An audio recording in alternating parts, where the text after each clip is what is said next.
శ్రీ గురు గణేష మేధా దక్షిణామూర్తి సహిత శ్రీ బాలా త్రిపురసుందరై నమః.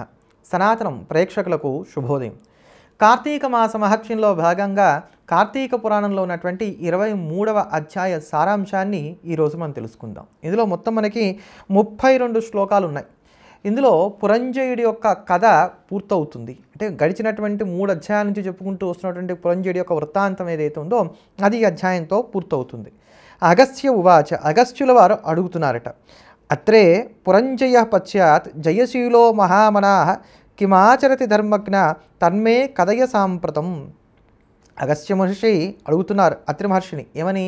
పురంజయుడు యుద్ధంలో గెలిచిన తర్వాత అతను ఏం చేశాడు అదంతా నాకు చెప్పు అని చెప్పని అడిగారు. దానికి అత్రి మహర్షి చెప్తున్నారు, అయోధ్యా నగరే రమ్యే తదా విగత కంటకే తస్మిన్ పురంజయో రాజా సహస్రాక్ష పరాక్రమ. సహస్రాక్షుడైనటువంటి వాడు ఎంత పరాక్రమంతో ఉంటాడో అంత పరాక్రమంతో పురంజయుడు తన రాజ్యాన్ని పరిపాలన చేశాడు అని చెప్తున్నారు. సహస్రాక్షుడు అంటే ఇంద్రుడు. ఇంద్రుడి వంటి పరాక్రమాన్ని కలిగినటువంటి వాడై శత్రుబాధ లేకుండా నిష్కంటకంగా అయోధ్యాపట్టణాన్ని పురంజయ మహారాజు గారు చక్కగా ఏలుబడి చేస్తూ వచ్చారు. సత్యత్వాన్ని కలిగి ఉన్నాడు, శుచిగా ఉంటూ ఉన్నాడు, దాతగా తన దగ్గరకు వచ్చినటువంటి వారందరికీ ఏమేమి కావాలో అవన్నీ కూడా దానం చేస్తూ వచ్చాడు. మంచి భక్తి కలిగినటువంటి వాడయ్యాడు, ప్రియంగా మాట్లాడుతున్నాడు, అందమైనటువంటి రూపాన్ని కలిగిన వాడు, అంతేకాకుండా చక్కటి కాంతితో ప్రకాశిస్తూ ఉన్నాడు. మార్తాంట ఇవ దుర్ప్రేక్ష్య, ఎలా అయితే మధ్యందినటువంటి సూర్యుడిని మనం చూడలేమో అలా శత్రువులకి ఇతను చూడసఖ్యం కాకుండా ఉన్నాడు. శత్రుమండల శిక్షక, శత్రువులందరినీ కూడా శిక్షించి వేస్తున్నాడు. వైష్ణవ సత్వసంపన్న జిత షడ్వర్గకో నృప, హరిభక్తిని దృఢంగా చేసుకుని ఉన్నాడు. అంతేనా? జిత షడ్వర్గకో నృప, కామ క్రోధ లోభ మోహ మదమాత్సర్యాది షడ్వర్గాలు ఏవైతే ఉన్నాయో వాటన్నిటి మీద కూడా విజయాన్ని సాధించాడు. కార్తీక వ్రతధర్మేన నిర్దగ్ధ కృతకల్మష, కార్తీక మాస వ్రతాన్ని చేయడం వలన పాపాలన్నీ కూడా నశింపజేసుకుని ఉన్నటువంటి వాడై ఉన్నాడు. అలా ఉన్నటువంటి ఆ పురంజయుడు ఒకరోజు ఆలోచించుకుంటున్నట్ట, తస్య బుద్ధి సముత్పన్న విష్ణోర్ ఆరాధనే నృప కథమారాధయిష్యామి దేవదేవం జనార్దనం కస్మిన్ దేశే తదామాసి కస్మిన్ క్షేత్రే సుఖప్రదే చింతా సంయుక్త మనసం నృపం ప్రాహ శరీరవాక్ ప్రాహ అశరీరవాక్. ఇట్లున్న పురంజయుడు ఏం చేశాడంటే విష్ణు సేవ మీద బుద్ధి కలిగినటువంటి వాడే నేను శ్రీమన్నారాయణని ఎలా ఆరాధించాలి, ఏ దేశంలో ఏ మాసంలో ఏ క్షేత్రంలో నేను చక్కగా శ్రీమన్నారాయణని ఆరాధించగలుగుతాను అని చెప్పని చింతించడం మొదలుపెట్టాట. మనలాగే మనం కూడా ఏం చేస్తాం, ఏదన్నా ఒక ఆరాధన చెయ్యాలి అనుకున్నప్పుడు ఏ గుడికి వెళ్తే మంచిది, ఏ క్షేత్రానికి వెళ్తే మంచిది, త్వరగా ఎక్కడైతే భగవంతుడు అనుగ్రహిస్తాడో మనం ఆలోచన చేస్తాం కదా. అలానే పురంజయుడు కూడా ఆలోచన చేస్తూ వచ్చాట. అందుకని ఇక్కడ ఇప్పుడు సార్థక నామధేయుడు కూడా ఏ అడిగిన పురంజయుడు అరిషడ్వర్గాలను జయించాడు కదా. పురం అంటే శరీరం, ఈ శరీరంలో నేనే ఉన్నాను, ఈ శరీరం నాది అనేటువంటి భ్రాంతి, జీవాత్మ భ్రాంతి ఏదైతే ఉందో దాన్ని త్యజించడమే పురంజయ నామానికి సార్థకత్వం. అది కలిగి ఉన్నాడు ఈ యొక్క పురంజయుడు. కనుక ఇప్పుడు సార్థక నామది అడిగాడు. ఎప్పుడైతే ఇలా ఏ దేశానికి వెళ్ళాలి, ఏ క్షేత్రానికి వెళ్ళాలి, ఎక్కడ నేను అనుకున్నటువంటి విష్ణు ఆరాధన చేసినట్లయితే నాకు వెంటనే ఫలితం కలుగుతుంది ఇవన్నీ ఆలోచిస్తున్నాడో అతనికి ఆకాశవాణి వినబడిందిట. ఆకాశం అంటే ఏమిటి చెప్పండి? మనందరిలో కూడా దహరాకాశం అని ఒకటి ఉంది. ఆ దహరాకాశం నుంచి వినబడేటువంటి వాక్య ఏదైతే ఉందో అదే ఆకాశవాణి, అంతరాత్మ ప్రబోధన. అది వెంటనే అతనికి స్ఫురించింది. ఏమని? కావేరింగచ్చబోభద్ర, నువ్వు కావేరీ నగరానికి వెళ్ళు. కార్తీక్యాం కమలాపతిం శ్రీరంగాఖ్యం పరంధామ వైకుంఠం రంగమందిరం. అక్కడ కార్తీక మాసంలో కమలాపతి అయినటువంటి శ్రీ రంగనాథుని సేవించు. వైకుంఠం రంగమందిరం, అది సాక్షాత్తు భూలోక వైకుంఠం. తమారాధయ గోవిందం భక్తకాంతం భవచ్చిదం ఇత్యుక్త్వా విరరామాధ శృత్వా తాంగిరమాధరాత్. వెంటనే ఆ యొక్క పురంజయుడికి మాటలు ఎప్పుడైతే వినబడ్డాయో, నీవు శ్రీరంగానికి వెళ్ళు, అక్కడ ఉన్నటువంటి శ్రీరంగనాథుని సేవించు. ఆ శ్రీరంగ క్షేత్రం భూలోక వైకుంఠం అని చెప్పని వినబడిందో వెంటనే అతను ఆ శ్రీరంగ క్షేత్రానికి వెళ్ళి సేవించాలి అనేటువంటి ఒక నిర్ణయం తీసుకున్నాడు. అలా నిర్ణయం తీసుకొని తన చతురంగ సైన్యాలతో కూడా కలిసి తీర్థయాత్రలు చేసుకుంటూ అయోధ్య పట్టణం నుంచి ఈ యొక్క కావేరీ నగరానికి వచ్చాడు.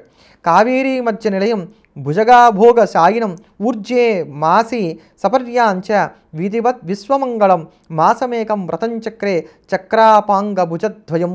వెంటనే విశ్వమంగళ విగ్రహుడైనటువంటి శ్రీరంగనాథ స్వామి వారు ఆ కావేరి నడుమనున్నటువంటి ఆ రంగక్షేత్రంలో ప్రకాశిస్తున్నటువంటి ఆ శ్రీరంగనాథుని ఊర్జమాసమంతా కార్తీక మాసమంతా కూడా విధివత్తుగా శాస్త్రోక్తంగా ఎలా అయితే కనుక మనకు కల్పన చెప్పిందో ఆ ప్రకారంగా కార్తీక మాస వ్రత ప్రోత్సవంగా సేవించాడు.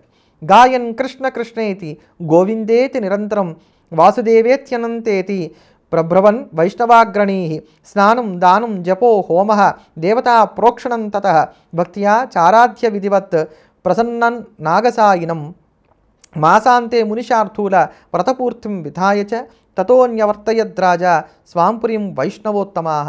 కృష్ణ కృష్ణ అని గానం చేస్తూ, గోవిందా వాసుదేవా అని సంకీర్తన చేస్తూ విష్ణు పూజ పరాయణుడై ఈ కార్తీక మాసమంతా కూడా స్నానం దానం జపం హోమం దేవతాభిషేకాలు మొదలైనవన్నీ కూడా చేస్తూ పన్నగసాయి అయినటువంటి శ్రీరంగనాథ స్వామి వారిని విధి విధానంగా సేవించి కార్తీక మాసంతంలో ఈ యొక్క మాస వ్రత ఉద్యాపన ఎలా చేయాలని చెప్పబడిందో అలా చక్కగా ఉద్యాపన చేసి తిరిగి తన పట్టణానికి వచ్చాడు.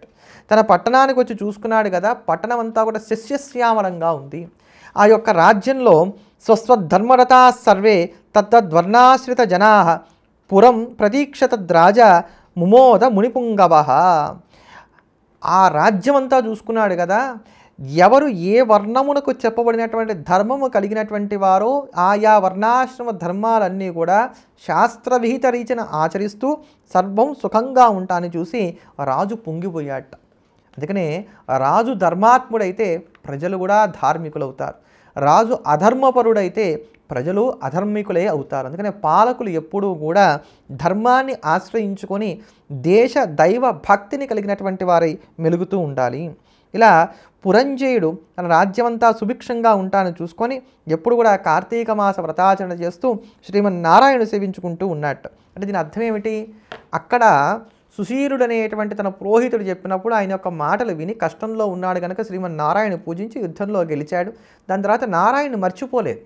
మనకిది ఒక పాఠంగా చెప్పబడుతోంది. అందుకనే తర్వాత ఏం జరిగింది అని అగస్త్య మహర్షి అడగడం, దానికి సమాధానంగా అత్రి మహర్షి చెప్పడం, ఇదంతా మనకు కనబడుతోంది.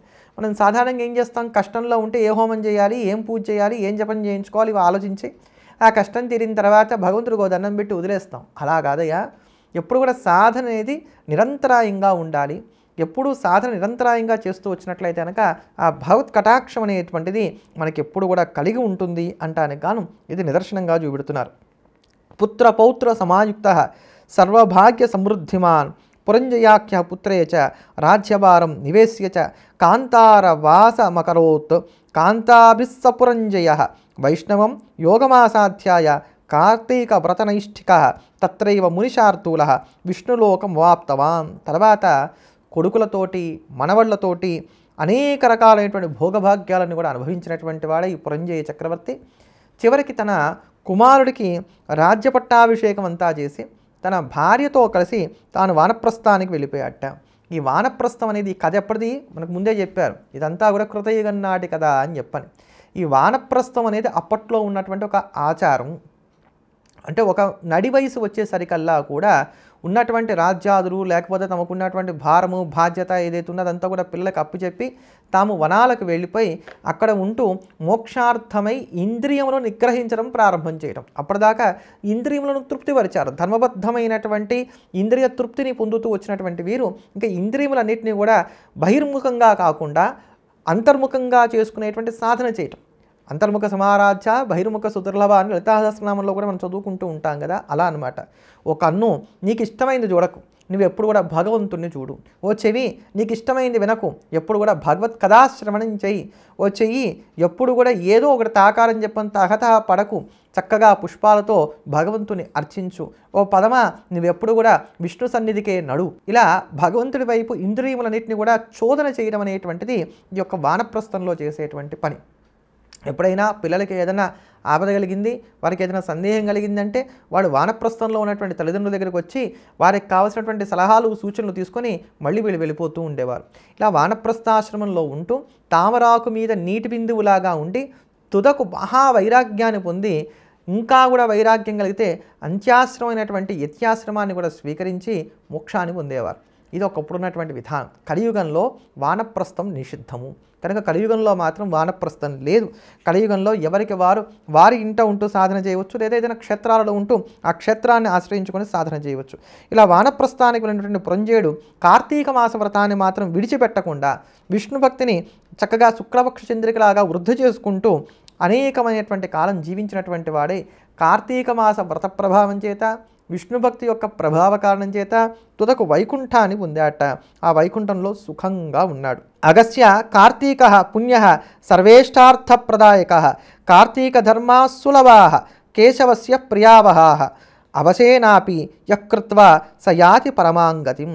కనుక అత్రి మహర్షి చెప్తున్నారు అగస్త్యుల వారితో, అగస్య సర్వమైనటువంటి ఇష్టార్థములను కూడా పొందడానికి గాను వారికి ఉన్నటువంటి కోరికలను తీర్చుకోవడానికి గాను కార్తీక మాస వ్రతం ఆచరించాలి. అది చాలా గొప్పదైనటువంటిది. కార్తీక ధర్మా సులభా, అవి చాలా తేలికైనటువంటివి, గొప్పవైనటువంటివి, శ్రీమన్నారాయణుడికి ప్రీతిని కలగజేసేటువంటివి. కనుక ప్రతివారు కూడా ఎవరైతే ఉత్తమ గతిని పొందాలనుకుంటున్నారో వారందరూ కూడా అవశులైనప్పటికీ కూడా ఈ కార్తీక మాస వ్రతాన్ని ఆచరించాలి అని చెప్పని అత్రి మహర్షి అగస్త్యుల వారికి ఈ పురంజయుడి యొక్క వృత్తాంతాన్ని కార్తీక మాస మహత్యాన్ని తెలియజేస్తూ వచ్చారు.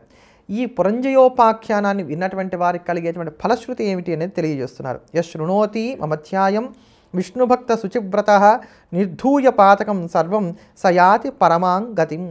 హరిభక్తి కలిగినటువంటి వారై శుచితో ఎవరైతే గనక ఈ అధ్యాయాన్ని విన్నటువంటి వారవుతారో, పదాలు కొన్ని జాగ్రత్తగా వినాలి. శుచితో, ఇక్కడ శుచితో అంటే త్రికరణ శుద్ధిగా ఈ అధ్యాయాన్ని శ్రవణం చేయటం. అలా త్రికరణ శుద్ధిగా శ్రవణం చేసినటువంటి వారు అన్ని రకాలైనటువంటి పాపాలు కూడా పోగొట్టుకున్నటువంటి వారై పునరావృత్తి రహితమైనటువంటి మోక్షాన్ని పొందుతారు అని అన్నారు. ఎలా వింటేనే మోక్షం వస్తుందా అంటే త్రికరణ శుద్ధిగా విన్నారు కదండి.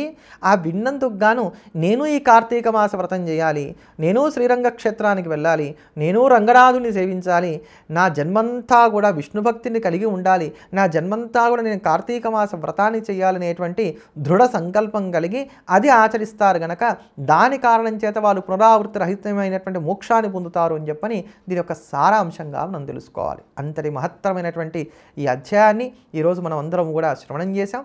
రేపటి అధ్యాయంతో మళ్ళీ కలుద్దాం. ఎల్లప్పుడూ దేశాన్ని ప్రేమిద్దాం, దైవాన్ని స్మరిద్దాం. స్వస్తి. హర నమ పార్వతీపతయేర్ హర హర మహాదేవ. సర్వం శ్రీ ఉమామహేశ్వర శ్రీచరణారవిందార్పణమస్తు.